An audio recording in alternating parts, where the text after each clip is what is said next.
पानी, कभी सोचा है कि ये हमारी जिंदगी के लिए कितना जरूरी है? लेकिन दिक्कत ये है कि ये हर जगह एक जैसा नहीं मिलता। तो इसी पानी को काबू करने, इसके बहाव को सही दिशा देने के लिए भारत ने बनाया दुनिया के सबसे बड़े डैम नेटवर्क्स में से एक। और देखिए, आज़ादी के ठीक बाद भारत के पहले प्रधानमंत्री जवाहरलाल नेहरू ने इन बांधों को एक नाम दिया, आधुनिक भारत के मंदिर। ये सिर्फ एक लाइन नहीं थी, ये एक सपना था, एक विजन था, एक नए तरक्की करते हुए भारत का। लेकिन हर सपने की, हर मंदिर की एक कीमत होती है। तो सवाल ये उठता है कि इन मंदिरों की असली कीमत क्या थी? क्या विकास की ये कहानी उतनी सीधी सादी है जितनी हमें सुनाई जाती है? शायद नहीं। तो चलिए आज इसी सफर पर निकलते हैं। हम इन बड़े बड़े बांधों को राज्यों के हिसाब से नहीं, बल्कि उनकी जीवन रेखा यानी नदी घाटियों के हिसाब से समझेंगे। शुरू करेंगे सिंधु घाटी से, फिर देखेंगे कि कुछ बांधों पर इतना विवाद क्यों हुआ। इसके बाद चलेंगे दक्षिण भारत की तरफ और आखिर में इनकी विरासत पर बात करेंगे। तो हमारी यात्रा शुरू होती है उत्तर से। हम हैं विशाल सिंधु नदी घाटी में, जहां भारत की कुछ सबसे पहली और सबसे प्रभावशाली बांध परियोजनाएं बनी। यहाँ देखिए, भाखड़ा नांगल, नाथपा झाकरी, बगलीहार, उरी, ये सिर्फ नाम नहीं है, ये सिंधु और उसकी सहायक नदियों जैसे सतलुज, चेनाब, झेलम पर बने पावर हाउसेस हैं। इनका मुख्य काम दो चीजें, बिजली बनाना और पंजाब, हरियाणा, राजस्थान जैसे राज्यों को खेती के लिए पानी पहुंचाना। और अब जरा इनके आकार का अंदाजा लगाइए। ये नंबर देखिए, 9.34 अरब घन मीटर। सोचकर भी सिर चकरा जाए। ये सिर्फ भाखड़ा बांध के पीछे बने गोविंद सागर जलाशय की पानी स्टोर करने की क्षमता है। मतलब सिर्फ एक बांध इतना पानी जमा करता है, जो भारत का तीसरा सबसे बड़ा जलाशय है। कमाल है ना? लेकिन जहां इतना बड़ा विकास होता है, वहां अक्सर टकराव भी होता है। जैसे जैसे बांध बनाने का जुनून बढ़ा, वैसे वैसे संघर्ष भी गहराता गया, खास तौर पर गंगा बेसिन और मध्य भारत में।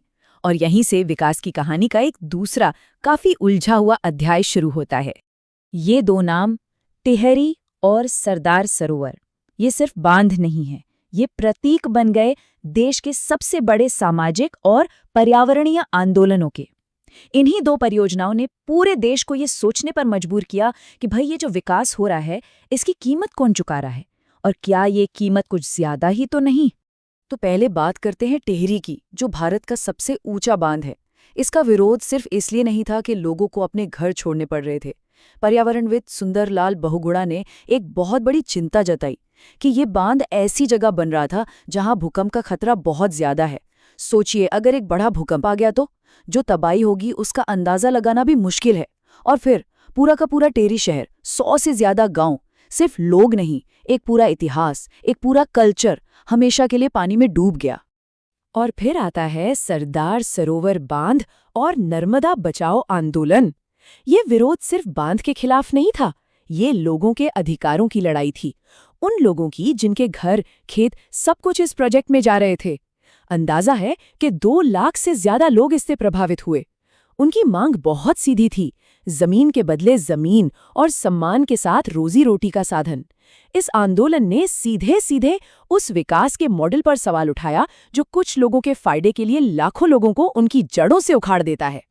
इस टाइमलाइन को देखिए, ये सिर्फ तारीखें नहीं हैं, ये एक पूरी पीढ़ी के संघर्ष की दास्तां है। 1961 में नेहरू जी ने नींव रखी एक सपने की, पर 1987 में जब निर्माण शुरू हुआ तो ये सपना हजारों लोगों के लिए एक बुरा सपना बन गया।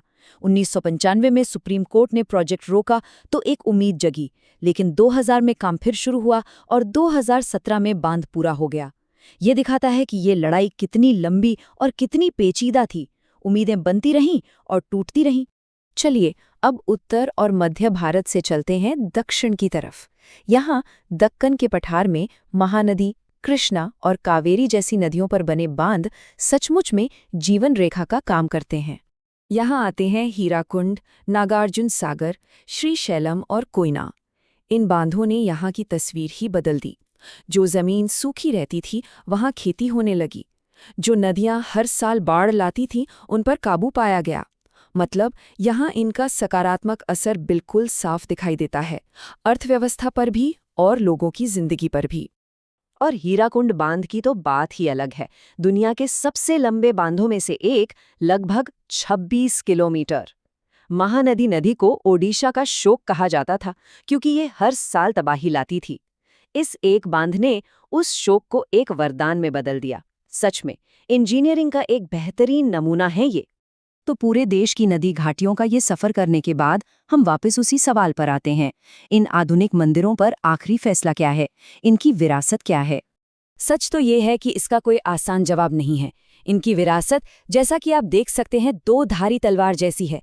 एक तरफ है वादा, बिजली, सिंचाई, बाढ़ से सुरक्षा, पीने का पानी, और दूसरी तरफ है कीमत, लोगों का अपने घरों से हटना, पर्यावरण को नुकसान, सालों तक चलने वाले झगड़े। और सच ये है कि दोनों ही बातें अपनी अपनी जगह सही हैं। तो आखिर में ये सब हमें एक बहुत बड़े सवाल के साथ छोड़ जाता है। आज जब हम पर्यावरण को लेके इतने जागरूक हो रहे हैं, तो आगे का रास्ता क्या होना चाहिए? हम अपनी ज़रूरतों और एक बेहतर, टिकाऊ भविष्य के बीच संतुलन कैसे बना सकते हैं? इस पर सोचना बहुत ज़रूरी है।